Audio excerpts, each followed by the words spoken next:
Thank you, everybody, for coming. Thank you, Dash and Alohi, for letting us be here and calibrating us to the land.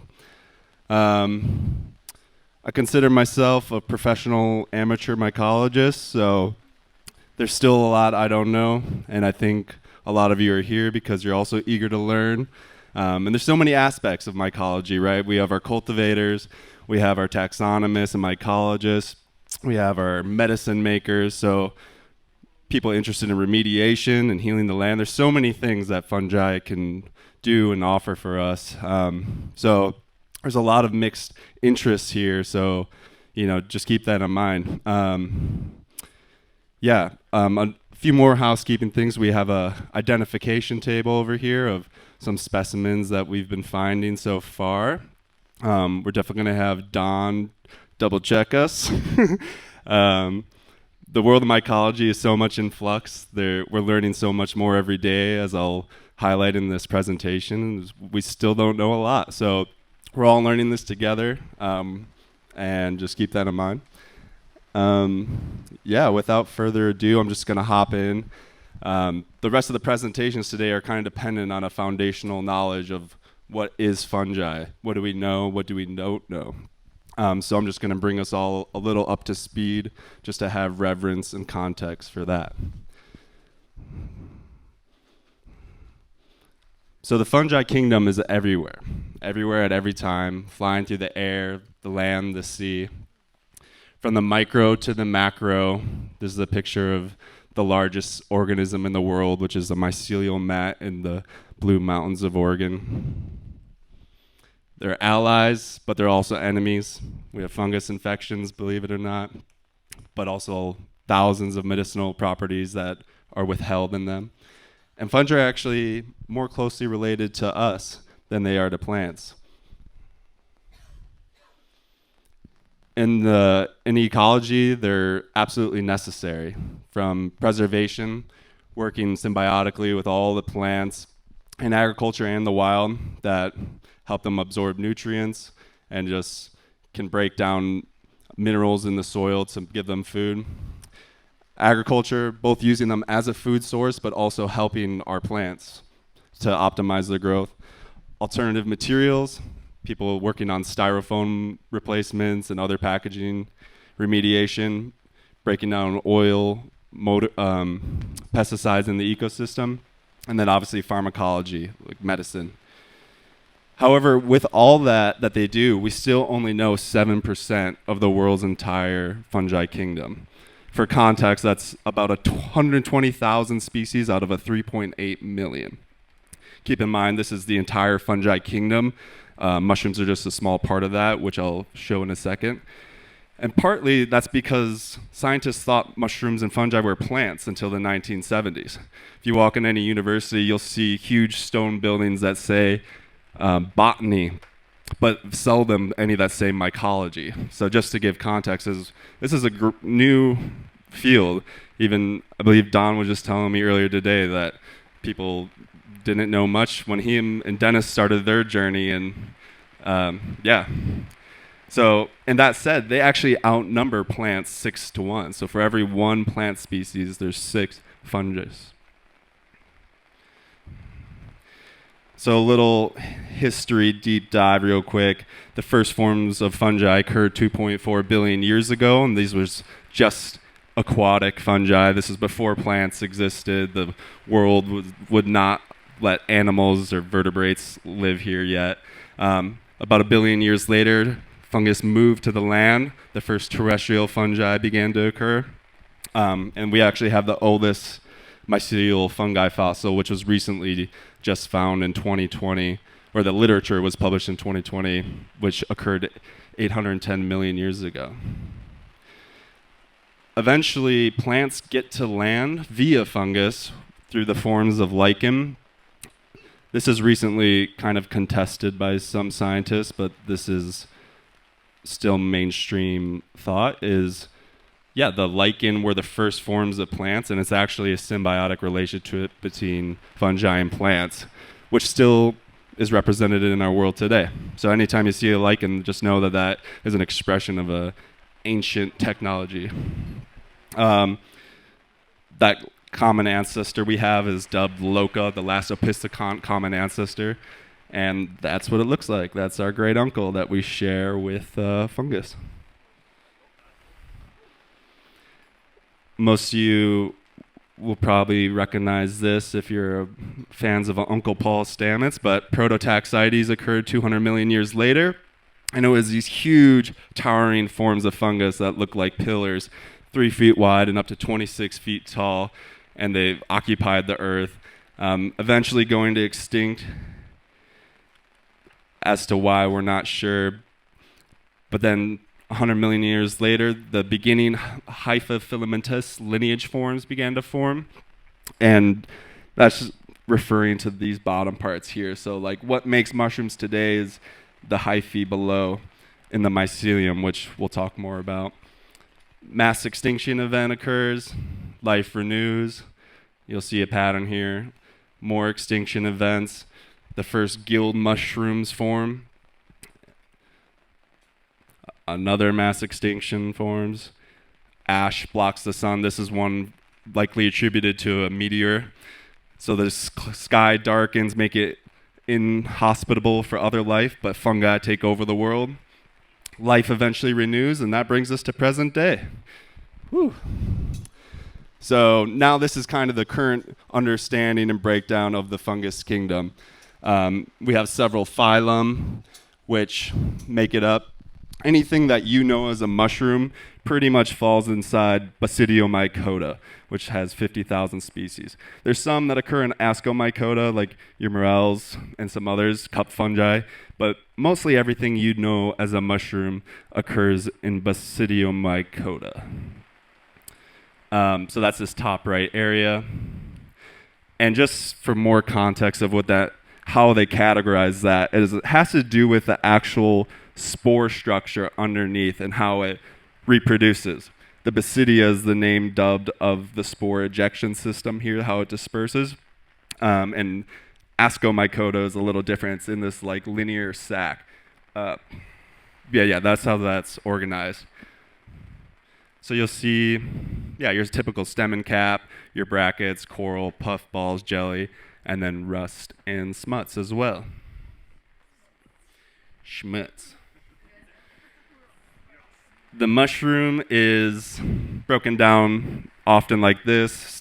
Stem and cap may or may not have scales, kind of typical to like Amanitas and Chorophila Millibidites. Could have a ring, also not always. That's typical of Amanita stem. And then obviously the mycelial threads and the underneath structure, which in this case is gills, but can also be pores or teeth. And keep in mind, the mushroom is just the fruiting body of the entire fungi organism, right?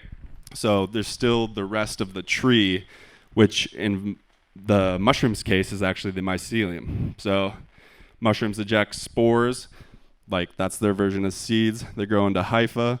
Hypha eventually make intertwined networks, which are mycelium, which eventually fruit a mushroom, which is essentially just a concentrated form of mycelium in the expression of a fruiting body.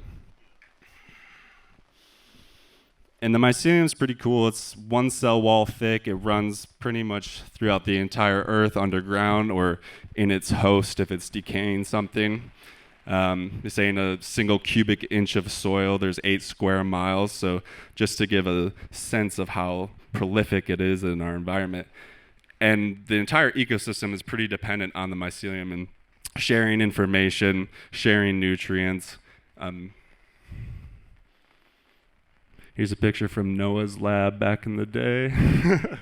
So this is just kind of to show in a cultivation sense what it might look like when it completely is eating its substrate. So this is a jar of what was probably grain or oats that's been sterilized, and Noah inoculated it with a culture, and eventually over time the fungus begins to eat the food in there. And if you wanted to fruit it, you would take necessary steps to either open it in the right humidity and airflow chamber to fruit it, or what most cultivators do is they break it up and then pour it into a bigger bag or jar with substrate to then fruit it later. Yeah, spawn into bulk. What type of Oh, my bad. I don't know. Yeah, it's probably oyster pleurotus. Yeah. Yeah. Yeah. Sorry for the long rant then. Um, yeah. um, so yeah, more to highlight how fungus is in our ecosystem. Mushrooms can take several forms in terms of how they symbiotically live with us. One of the most popular one is mycorrhizal, where their mycelial roots are actually intertwined with plants' roots, and this is what I was referring to, and they're actually sharing nutrients because plants are autotrophs. They can convert energy from the sun, turn it into sugar, in which turn they trade to the fungus, the mushrooms, which have digestive enzymes that can break down the rocks and minerals in the soil. So they're like mining at it and sharing that with the plant. So there's kind of this like closed loop system happening here with all of that.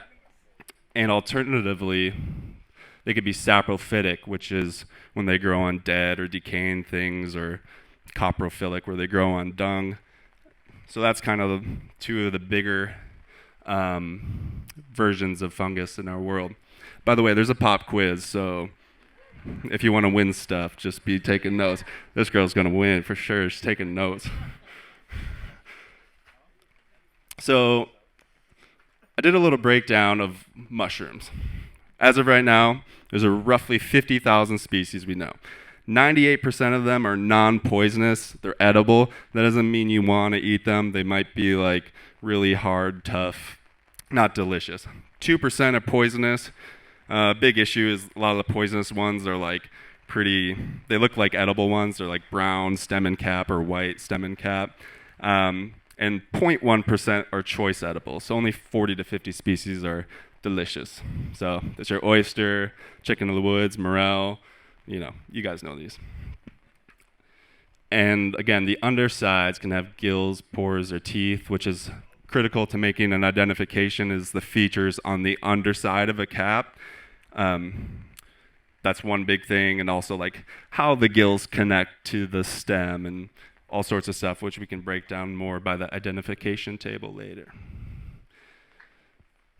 So one fun thing I found out when doing research for this presentation is that so gills are an adapted, expression for mushrooms, but it's actually been adapted several times throughout the lineage of mushrooms independently.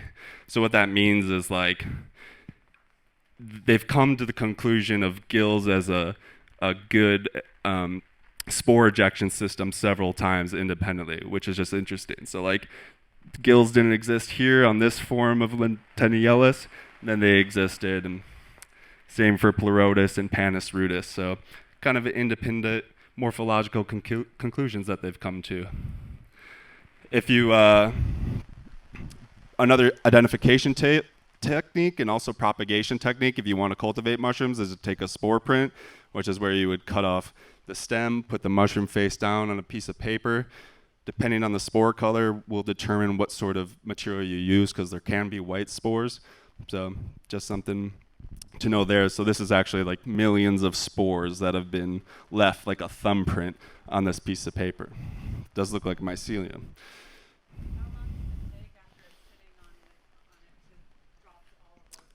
I typically wait like a day, but you could probably start to see an imprint within an hour depending on how fresh the mushroom is. There's like a bell curve of how vigorous it's ejecting spores. If it's too mature, it's already kind of let it all out. And if it's too young, it might not have opened up yet to be ejecting fully. All right, pop quiz time. We're going to do show of hands, don't just shout it, and winner can get some Malama mushroom swag from the back. Okay, what was the huge, tall fungus that was like 26 feet tall? Yep, Prototaxites. Nice job. You can see Amanda. Amanda will get you some Malama mushrooms product of your choice. Doesn't have to be right now, too, if you want to chill. Okay, next one. What are the two different forms of how mushrooms can grow in the environment? Hands, buddy. All right. What you got? Let's hear it. No. Oh, so coprophilic is a form of saprophytic. Close. We'll give you one. We'll give you one. Who can finish that? Yeah. Oh.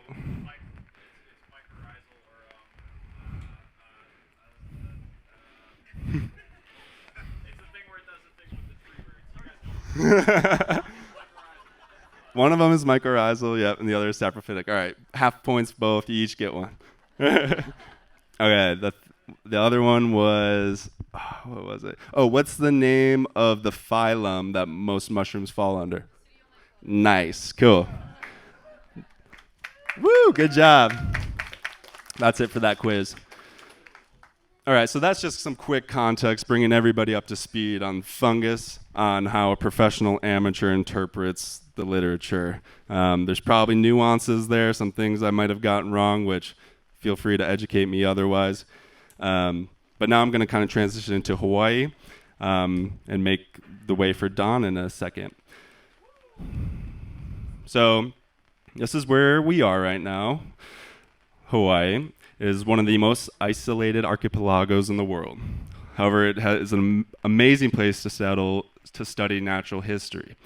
It has 71% of the world's bioclimatic life zones, 83% of the world's soil orders, 8 of the world's 12 climate zones, has an extremely high rate of biodiversity and endemism, which this word I'll be using a lot today, endemism and endemic, which means native, but only found here as well. So some things are native but can occur other places in the world. Endemic means solely found here. So from the plants, the trees, fish, insects, bats, Hawaii has a very high rate of endemism. And in terms of mushrooms, we'll explore that in a second. A quick history of mycology in Hawaii, because you gotta know where you come from to know where you're going. Earliest record collections were in the 1800s. A lot of it was dealing with agriculture pathogenic fungi. A little timeline of how quick mushrooms were studied here from 1800 to 1972. Only 24 species of mushrooms were reported. 72 to 73 was a good year. Someone was studying. They learned 44 species. Kind of a lull, 73 to 84, where just 3 species were studied. And then 84 to the early 90s, 22 species. So only 92 species total from 1800 to 1990. Oh, sorry. So this is Dr. Gladys Baker and Roger Goose, who were they were mycologists at UH Manoa Gladys was a mycologist at UH Manoa in the late 60s, early 70s, did some major contributions, and Roger Goose was a collaborator with her who would come out here and help her, and they have their names on some papers, some literature related to mushrooms. Yeah. And what? Oh, thank you. Oh, I totally am. Where were you yesterday? Monday quarterback. All right, and then 1990s, 600 plus species came to light via the work of Don and Dennis. Choo! Give it up for Don, who we're lucky to have in the audience today. Yeah. Got a grant from the National Science Foundation and ended up publicating the Mushrooms of Hawaii Field Guide, the first field guide for Hawaii. Yes, sir.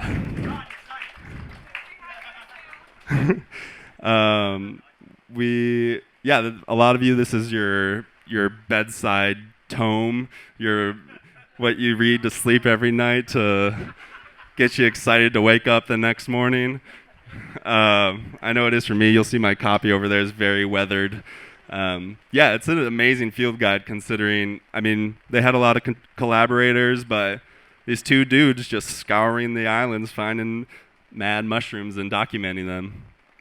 So a little more technical data on what we now know today is there's estimated 1,100 total mushrooms in Hawaii, roughly 650 of which we know. We estimate 200 of those are native and around 160 of them are endemic, going off of this calculator that's like 1,000 native plants, 5 to 1, or a 5 to 1 calculator for endemic plants in the tropics, plants and fungi. Around 60 of that 160 have been found, but most lack genetic sequencing. So for context, genetic technology has gotten really cheap over the years. Back in the day, a lot of mycology and all botany and ecology was solely based on morphology. So what you could see with your eye or under a microscope, right? However, with genetic technology, we're actually finding that you could have two things that morphologically are very, very similar, perhaps indistinguishably similar. However, they are different DNA and from totally different lineages. So the technology has gotten cheap that a lot of things that we thought were one species or in one clade or in one genus turn out they aren't. So that's just some context that will be relevant in a second. That is Hygrospes noleocolani, which is one of our endemic hygroscopi here that's pretty rare, found by Amy Durham.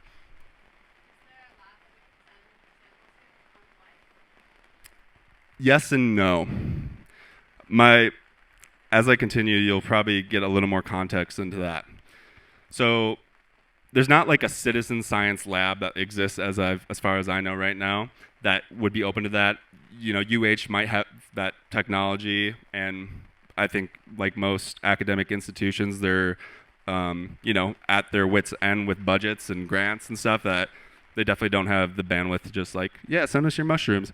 If you were like someone going through a thesis on like a hygroscopy, you would obviously have access to that. But as far as a citizen science like co-op model like that, it doesn't exist at this moment, but that's kind of our hopes and dreams with the Hawaii Fungi Project, which I'll explain more in a second.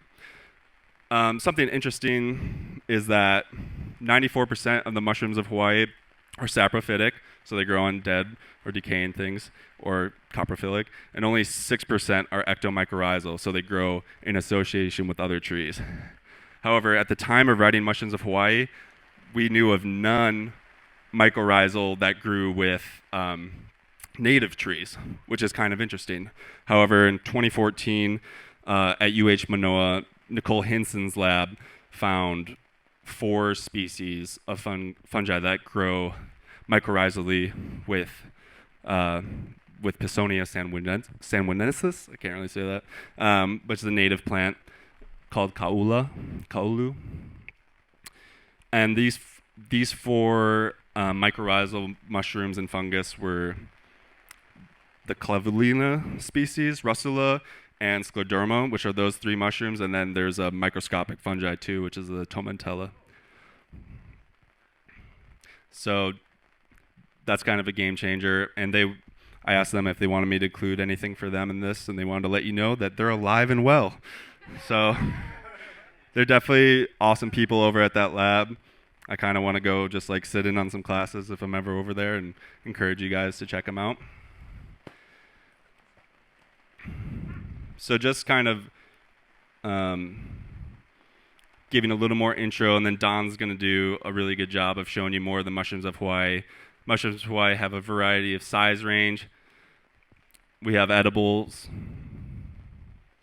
We got medicinals, which, by the way, is kind of like a gray area. If it's edible, it probably has medicinal properties.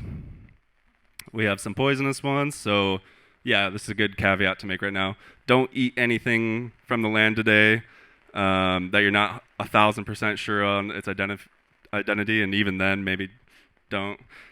You signed a waiver, so you got to pay for that hospital bill. We have some stinky ones, which we have on our ID table, which another fun note is at the time of Mushrooms of Hawaii, these were regarded as poisonous, but as you'll see in my talk tomorrow on medicinal mushrooms, a lot of these actually have significant literature on their medicinal benefits and historical use as well. That's Tom. And we have bioluminescent mushrooms, which are a recent introduction, which I'll briefly touch on in a bit. Yeah, Kauai. So far, they've only been reported on Kauai, so that's really interesting to hear. Maybe we could chat more about that later. There's some literature on seasonality of mushrooms in Hawaii. This is from Don and Dennis's book. And is Kira here? Kira Robinson? Did she make it?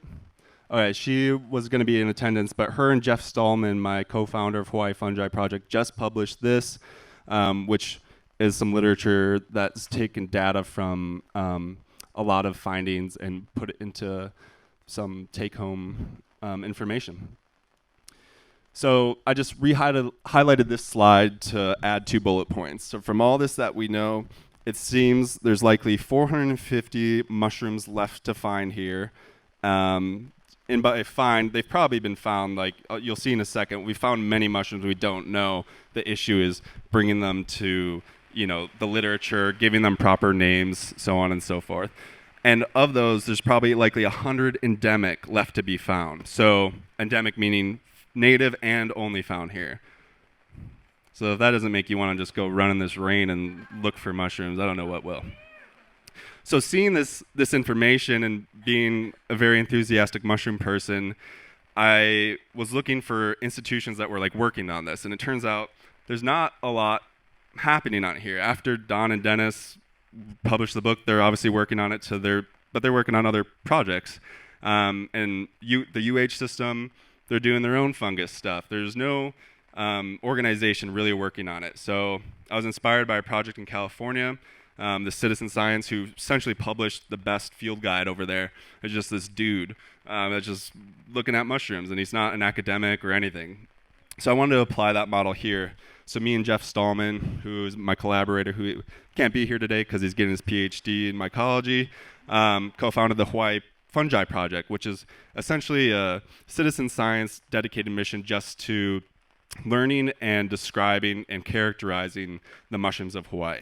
So in 2018 or 19, we got a grant through the North American Mycoflora Project and our collaborator Amy Durham there in the middle that gave us money only for genetic sequencing of 50 species of mushrooms. So we went out there and found 50 specimens. I mean, we found more than that, but selected 50 specimens from our findings that we thought would be relevant throughout the Hawaiian Islands. We had some help from some participants, including some of the universities. And from that, we actually got 2 grants. So there's 101 DNA sequences submissions. We submitted 86 species total because we did some doubles. And 50% of those had no genetic match. So for context, like when something's described, the genetic barcode is uploaded to this genetic bank. It's called MycoBank. So that if someone finds it somewhere else in the world, you can register and see the genetic code out there. But 50% of them didn't have it here. So that's awesome, but like it takes so long to like describe a species and go through the literature rigmarole to like bring it to light that it's really just the beginning of the work. This is Jeff. I have a video message from him. I'm not sure if the audio is going to work, so I'm just going to close this out. So why should we care? This is just a repeat of my slide earlier. If you're not convinced fungi are essential for our living, you're sleeping. But yeah, there's a keystone in our ecology, let alone all the benefits they give us in agriculture, from being a food source to helping our food systems, their potential for alternative materials, their ability to remediate damaged ecosystems, and pharmacology, which is my passion. If you're here for my talk tomorrow, I'll break down a lot of the mushrooms of Hawaii, and there's some scientific literature on their medicinal benefits. But also invasive species control. These are some species that weren't occurring at the time of the publication of the mushrooms of Hawaii that we're now finding on the islands. Favelacia calicera, the orange pore fungus, the 3 new phallus species. I don't know if they're all new, but there's at least a couple. Macrospe spectabilis, which is really interesting, and then the bioluminescent one, Phyllobolides molipularis. So these weren't occurring at the time Don and Dennis wrote their book, and now I reliably see Favelacia calicera every time I'm out. And this guy, we call it Mystery Jim. It's this Gymnopus species, which is one of the ones we submitted for the Hawaii Fungi Project. This wasn't around at the time. We did genetic data. It doesn't match anything out there, but it's kind of rampant, and it only grows on hapu'u fern. So it's like, the whole thing is, I was like, is this good or bad? We don't know. It's obviously doing something, but yeah, we don't have enough data to know what's good and what's bad, but we're just observing. And that's a big thing. Is just with changes in our environment, um, having and already in this field that we know so little about, it's hard to know what is environmental changes and climate changes and just fungus having random, um, yeah, evolution. Yeah. Yeah, just to drive home the point of why we should care. I know you guys are mushroom people. I know you care, but remediation benefits, agriculture, medicine. Yeah, this isn't that important. Oh, who knows what this is? What kind of fungus? Almost. Bingo. So this is the penicillium mold, which I just love this story as a medicinal fungus guy. Up until the advent of antibiotics, people were more likely to die from infections in war than the actual wounds themselves. And right before World War II, Alexander Fleming accidentally discovered this fungus growing on food in his laboratory and noticed it was out competing the surrounding bacteria. And he's like, this is creating antibacterial properties. Let's play with this. And it ended up making penicillin, which was the first antibiotic, which revolutionized like medicine as we know it today. One more thing, and then I'm going to get Don up here. So again, if you attend my talk tomorrow, I break down more mushrooms of Hawaii and their medicinal properties. But this is just one that's kind of near and dear to my heart, Rhodocolibia lalaha. Don and Dennis found it. It originally was endemic, but it's recently been discovered in Panama. So what got where first, we don't know. Did someone bring a spore accidentally into Panama and propagate it there accidentally? Potentially. Did they evolve on two separate genetic tracks? Potentially. We don't know. However, a cousin of this species was used in a study at University of Utah because it actually has opiate agonist compounds in it, which means it engages your opiate receptors, so that it has potential activity for anti-pain, pain killing. In this specific study, they use it for anti-itch. So during the course of the Hawaii Fungi Project grants, we collaborated with Hilo, Dr. Stan Takanishi, a PhD over there, and he asked us for a sample of this. I think Don, actually, I've heard through the grapevine you long suspected this was potentially medicinal because when you find it in the wild, it's there for like weeks. It's very vigorous. Some mushrooms are up and down in a day. This one you can reliably find out there for a week or two. So it's very hardy, which may suggest it has strong antibacterial compounds. And in this study, they tested against E. coli and other sorts of bacterias with a control, and it held up. So, yeah. I wouldn't say, we just back it up just so I cover my butt. Don't say they're medicinal because they're out there a while. They might also be poisonous, but they might have strong antibacterial compounds also. But they might shut your liver down too. Yes. Insects, mammals, bacteria, other fungi, they're kind of susceptible to everything. But yes, that's one thing. Then what was the name of that mushroom that's here in Rhodocolibia lalaha. Lalaha, I believe, means widespread because it's found throughout the islands pretty reliably. Yeah.